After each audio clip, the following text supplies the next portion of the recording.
On va commencer avec l'humour de Kamel Abdat. On va regarder d'abord cet extrait sur scène aux Républiques. Regardez.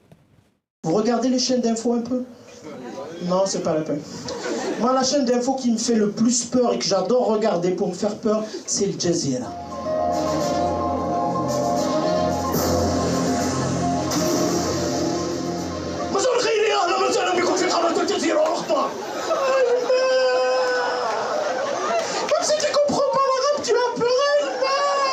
Les chaînes américaines, c'est comme ça en général. Vas-y.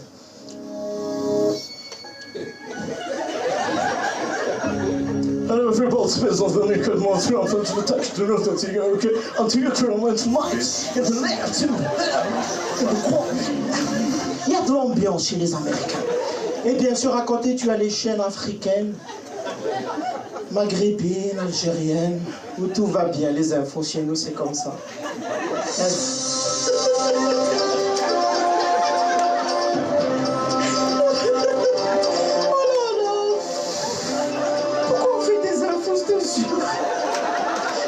Comme s'il t'avait les côtes. Bonsoir mesdames et messieurs, bienvenue sur votre journal sur Canal Algérie. On devrait pas faire de journal parce que chez nous tout va bien. Bon, Kamel Abdat, on a bien compris, Al Jazeera plutôt anxiogène selon vous, forcément vu l'actualité internationale.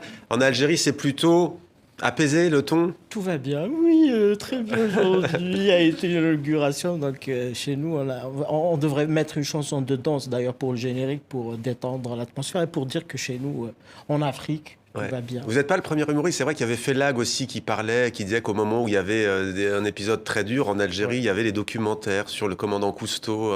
C'est vrai que les Algériens ont un rapport particulier avec la télé.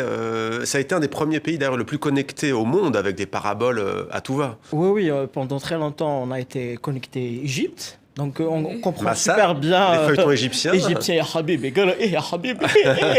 Et après on a été connecté vers la France et puis vers la Turquie, vers la Syrie. On est connecté vers tout le monde et on comprend tout le monde, mais personne ne comprend l'Algérien. Quand on parle algérien. Alors quelque chose qui vous caractérise, c'est aussi ce côté toujours ce ton un peu festif, la danse. D'ailleurs sur l'imitation du présentateur américain, c'est très festif. Mais il n'y a pas que ça, regardez. Nous on danse tout le temps. Déjà l'Algérie, on a plein de danses. Même dans le même village, tu trouves, chacun danse comme il veut. L'Algérie, c'est plein de danses, nous avons cette danse.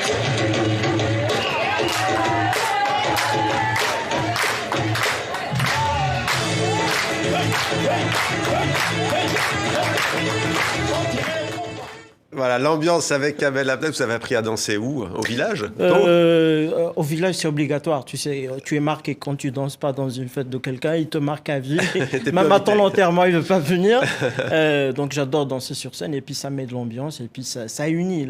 La danse comme la musique en Algérie, ça unit les gens et ça unit le monde entier. Et même quelqu'un qui connaît pas les danses algériennes, il découvre ça et c'est particulier. On a un rapport très particulier avec la danse. Alors votre nouveau spectacle s'appelle Migration comique. Deux mots qu'on n'a pas l'habitude d'associer, c'est le moins qu'on puisse dire quand on voit l'actualité.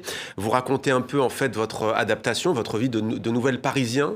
Quels sont les thèmes que vous abordez? Je raconte un peu toute ma vie, puisque moi je viens de Kabylie, j'ai vécu dans la ville, j'ai vécu au village, j'ai vécu à Alger, et puis là j'ai vécu en Tunisie, au Québec, et je suis migrant partout. Voilà, j'ai jamais été chez moi quelque part, donc je me sens partout migrant et c'est très drôle aussi. Aujourd'hui on a des migrations qui sont plus tragiques, mais la mienne, je veux transmettre un peu de positivité, un peu de joie, même dans l'exil et dans fuir son pays, c'est toujours quelque chose de difficile. Difficile. L'Algérie nouvelle, la France actuelle sont des thèmes que vous abordez. La Troisième Guerre mondiale aussi. La troisième, pardon. Ouh là là, la première, mon Dieu. J'espère qu'effectivement, il n'y en aura pas de troisième. Le confinement en France aussi, vu d'Alger. Qu'est-ce que vous en avez pensé? Alors le confinement, parce qu'ici en France, j'ai plein d'amis qui étaient « Ouais, je me sens mal, je sors pas en soirée, il n'y a pas de bar, il n'y a pas de spectacle. » Moi, à Alger, je leur dis « c'est ma vie normale. Rien n'a changé. C'est notre vie normale. Vous, le confinement, ça vous choque? Nous, depuis 30 ans, on est confinés chez nous. On n'a rien à faire. Il n'y a pas de spectacle, il n'y a pas de sortie. Pas de vie nocturne. Pas de vie nocturne, pas de vie culturelle. C'est quoi le mode d'éducation Van Damme? C'est que moi, j'ai toute ma famille ici. Tu les vois, voilà mon fils, il fait l'école ou ils font la méthode, je sais pas quoi. Moi, ma mère, elle avait une seule méthode, c'est la méthode Van Damme. Tu vas pas à l'école, c'est l'éducation à la claque. Et le romantisme algérien, ça donne quoi? Le romantisme algérien, c'est qu'on n'est pas romantique. On n'est pas du tout. On a un rapport très bizarre avec. On déteste le romantisme. On n'a pas. D'ailleurs, je dis dans le spectacle qu'à chaque fois que je rentrais à Alger, que je voyais ma femme mettre des bougies, des pétales, je vois des bougies. Ils ont coupé l'électricité. Donc, nous et le romantisme, on a un vrai problème avec ça, avec l'amour en général.